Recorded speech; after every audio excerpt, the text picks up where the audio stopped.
top 10 most deadly and battle-hardened army generals in Africa for the years 2021-2022. They are deadly in context that they are lethal at executing their responsibility, while others are deadly in the actual sense of being deadly. Number 8. Lieutenant General Peter Elwelu. Lieutenant General Elwelu is one of the most dangerous army generals in Africa despite being born-again Christian. What an irony. Peter Elwelu is a Lieutenant General of Uganda People's Defense Forces, currently serves as the Deputy Chief of the Defense Forces of UPDF, having been appointed to that position on June 24, 2021.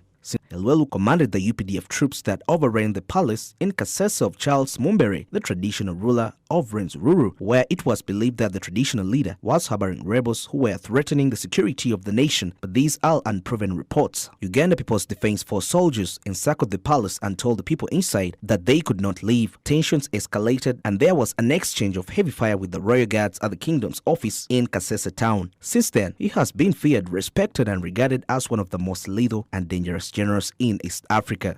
Number 7. Mamadou Doumbouya. The giant president of Guinea is one of the most dangerous and deadly army officers in Africa, no doubt, due to his current Doumbouya led a coup d'etat on September 5, 2021 that overthrew previous President Alpha Conde, a member of the Guinea Special Forces group and former French legionnaire. On the turn, in justifying the military's actions, Doumbouya quoted the former Ghanaian president Jerry Rawlings, who said that if people are crushed by their elites, it is up to the army to give the people their freedom.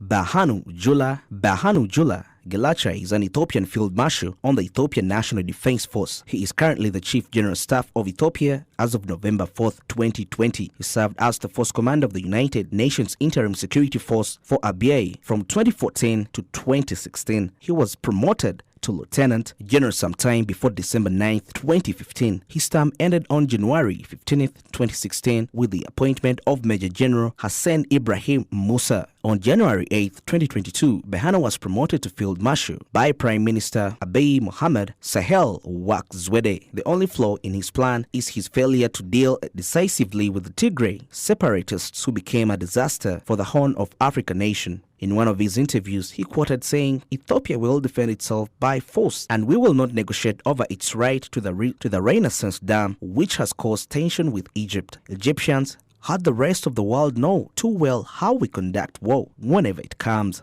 Number 5. Muhoozi Kainerugaba. Muhoozi Kainerugaba is a Ugandan general that most natives want to downplay, possibly because of being the first son and thinking he received favors to be where he is. But on the contrary, he's one of the most sought-after generals in Africa. Muhoozi Kainerugaba is a highly trained military officer who attended courses at the Royal Military Academy, Sandhurst, the British Army's officer training facility in Camberley, UK, where he is believed to have been among the top performers with alumni, including, among others, Muhoozi planned and supervised the entry of the Special Forces into the UPDF campaign in Somalia in 2011 as part of the army submission. Within a few weeks of the entry of the Special Forces into Somalia, the UPDF successfully expelled Al-Shabaab from Mogadishu. The recent masterpiece of brokering a peace deal with Rwanda proved that Muhoozi is one of those generals in Africa that the continent can count on. Following the standoff between Uganda and Rwanda that led to the closure of borders for 2 or so years, tensions were constantly flaring, but it only took Muhoozi Kainerugaba just one visit to resolve the standoff. Number 4. Fattah el-Sisi General. Fattah is one of the most decorated military officers in Africa, with over 20 medals in his career. The Egyptian president is without a doubt one of the few generals in Africa who is respected, adored, and deadly when it comes to military maneuvers, and he has helped Egypt build a formidable force widely regarded as the best trained and equipped force on the continent. El-Sisi was involved in the military coup that deposed then-President Morsi on 3 July 2013 in response to Egyptian protests. Since then, El-Sisi has mastered the art of cracking down on protectors of his rule and has kept the country running and progressing. Number 3. James Kabarebe. James Kabarebe is a Ugandan Rwandese military officer from Ibanda, Kazo, Western Uganda, who has served as senior presidential advisor on security matters in the government of Rwanda since October 19, 2018. And he served as the Rwandan Patriotic Army commander and was an Alliance of Democratic Forces for the Liberation of Congo strategist. In his role as Minister of Defense, he was accused of being the de facto leader of the March 23rd movement, a militia in the Eastern Democratic Republic of Congo, also accused of numerous atrocities against civilians during the Chivu conflict. Chief Military Strategist Kabarebe helped engineer the capture and defeat the Mobutu Sese Seko of Kinshasa in the Democratic Republic of Congo on 17th May 1997. At the end of this mission, he was appointed Chief of Staff of the Congolese Army by Kabila. However, relations between Rwanda and Kabila deteriorated under circumstances that would eventually lead to the Second Congo War. He is one of the 10 Rwandan officials accused in 2006 by Jean-Louis Bruguiere, a French judge, of having taken part of the shooting of the plane of then-President Habyarimana. Kabarebe and other senior officials have, however, always denied these claims. Going by this experience, he literally deserved to be the most deadly general in Africa, but there are other factors deterring him. His likability, education, and relevancy keeps him lower in the pecking order. Number 2.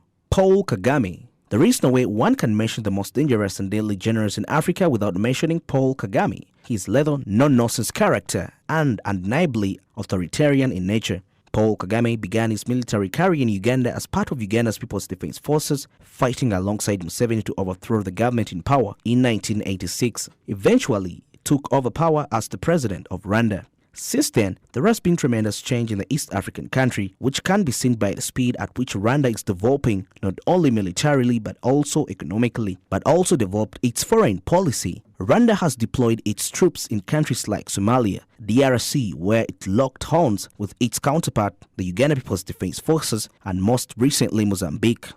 In Rwanda, Kagame's word is final. Number 1. Yoweri Museveni. General Yoweri Museveni is regarded as one of the most deadly army generals in Africa who mastered the art of war, following the years that he spent in the bush fighting Idi Amin. While he's driven by the heart to unite Africa, a goal that he has to now not dropped. Museveni is respected across the continent and highly thought after by most presidents, especially those with civilian background, on how to handle their military. Museveni has built one of the world's most professional, battle-hardened and lethal armies, the Uganda People's Defense Forces, which has been highly successful in almost all missions undertaken across the continent, including Somalia, Congo, Central Africa, Chad, Sudan, and many others.